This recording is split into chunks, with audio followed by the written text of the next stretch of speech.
Bienvenue dans notre nouvelle rubrique Que dit le 3 ? Découvrez avec nous le thème de ce jour. Le contrat de travail en droit ivoirien. Les réponses à toutes vos questions, partie 1. Dans ce biais relatif au contrat de travail, il s'agira de répondre aux questions suivantes. Qu'est-ce qu'un contrat de travail ? L'employeur et le salarié sont-ils obligés de constater par écrit l'existence du contrat de travail ? À partir de quel âge peut-on conclure un contrat de travail ? Quelles sont les conséquences d'un contrat de travail non valable ?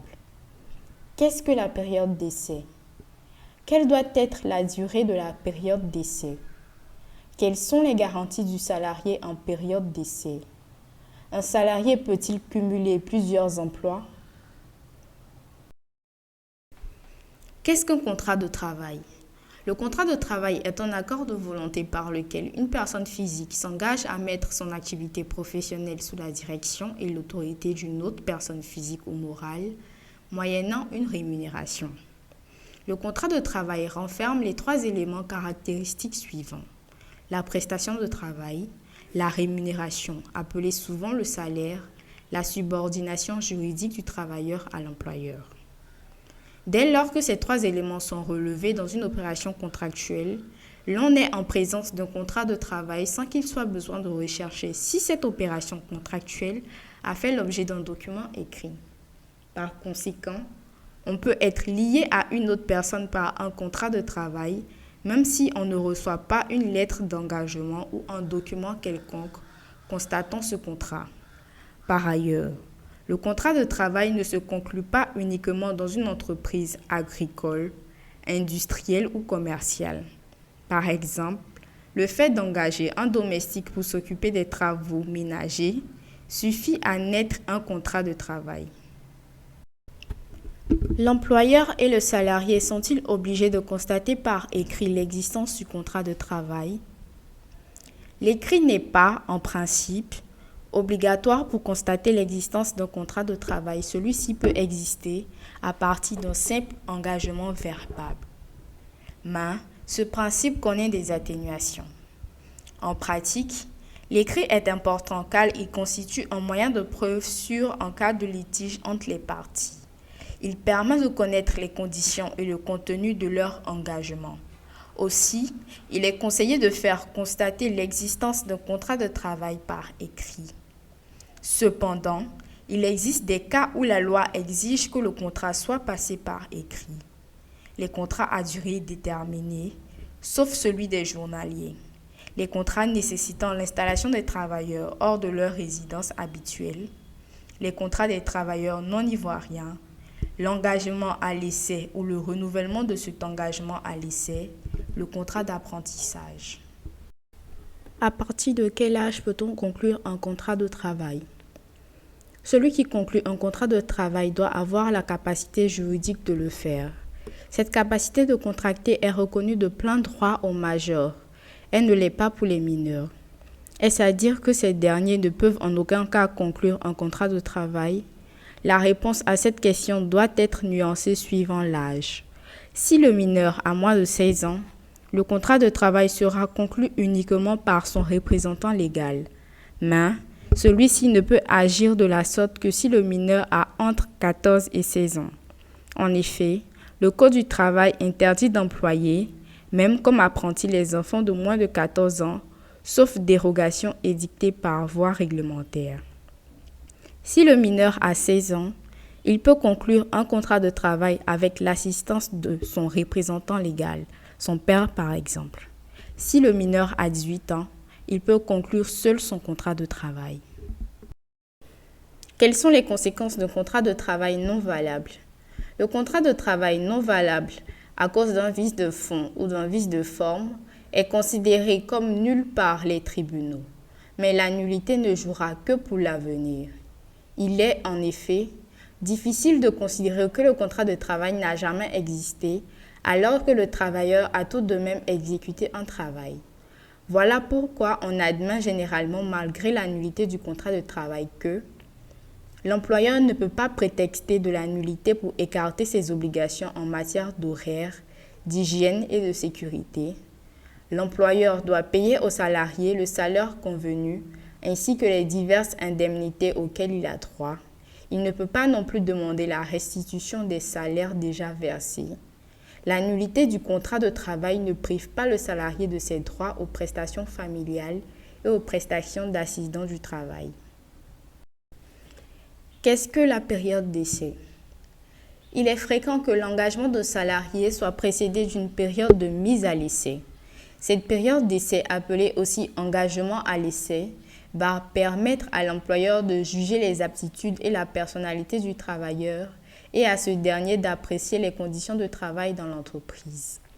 À la fin de la période d'essai, chacune des parties a la possibilité de mettre fin à son engagement si elle estime que l'essai n'a pas été concluant.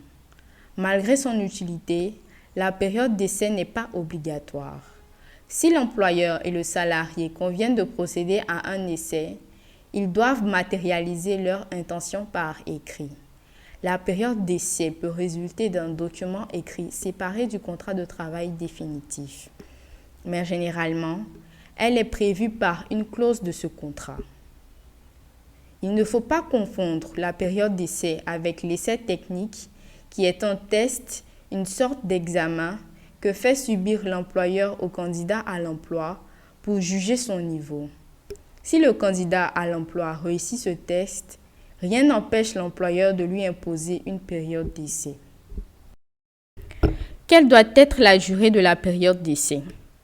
Malgré son utilité, l'engagement à l'essai peut présenter des dangers pour le salarié si la période d'essai est trop longue. Aussi, la période d'essai doit-elle être brève et déterminée de façon précise. C'est la convention collective interprofessionnelle qui précise la durée de l'essai en fonction de la qualification professionnelle du salarié. 8 jours maximum pour les ouvriers payés à l'heure, 1 mois pour les ouvriers et employés payés au mois, 2 mois pour les agents de maîtrise, techniciens et assimilés, 3 mois pour les ingénieurs, cadres et assimilés, 6 mois pour les cadres supérieurs. Ces différents délais ne sont renouvelables qu'une fois. Quelles sont les garanties du salarié en période d'essai? Bien que faibles par rapport à celles accordées dans le cadre d'un contrat de travail définitif, ces garanties existent. L'employeur qui a soumis un salarié à une période d'essai doit obligatoirement préciser par écrit la date du début et de la fin de cette période. Cette obligation vaut aussi pour le renouvellement. Elle permet ainsi de constater si la durée autorisée pour la période d'essai a été respectée. Pendant la période d'essai, le travailleur a droit à un salaire équivalent au moins au salaire minimum de la catégorie professionnelle à laquelle il appartient. La rupture de l'engagement à l'essai par l'employeur au cours de la période d'essai peut être jugée abusive si elle a été faite dans l'intention de nuire sans que les aptitudes professionnelles du salarié soient en cause. Exemple, cas d'un employeur qui met fin à la période d'essai parce que le salarié fait partie d'une secte qu'il désapprouve.